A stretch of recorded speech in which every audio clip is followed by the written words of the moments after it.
আপনাদের আমি একটা নতুন ফল গাছ দেখাচ্ছি। এইটা হচ্ছে ফ্যান্সি ফ্রুট। এই ফ্যান্সি ফ্রুট আমি দুটো নিয়েছি, শরবত বানাবো। এইভাবে কেটে এর মধ্যে যে রসালো জিনিস আছে সেইগুলো চামচের সাহায্যেই বের করতে হয়। এগুলো সুগার পেশেন্টের জন্য ভালো, কিন্তু যারা সুগার পেশেন্ট তারা চিনি দিয়ে খাবে না। আর যারা সুগার পেশেন্ট না তাদের জন্য চিনি দিয়ে এইভাবে শরবতটা বানালে অনেক টেস্টি হয়। চিনি ছাড়াও খাওয়া যায়।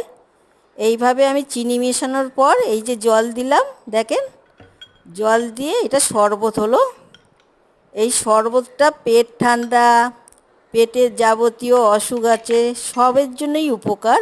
এইভাবে শরবতটা বানানো হচ্ছে, দেখেন, খুব টেস্টি। আমি এর আগেও খেয়েছি। প্রতিদিন যদি একবার করে খাওয়া যায় শরীরের জন্য অনেক উপকারী। এইগুলোর নাম ফ্যান্সি ফ্রুট।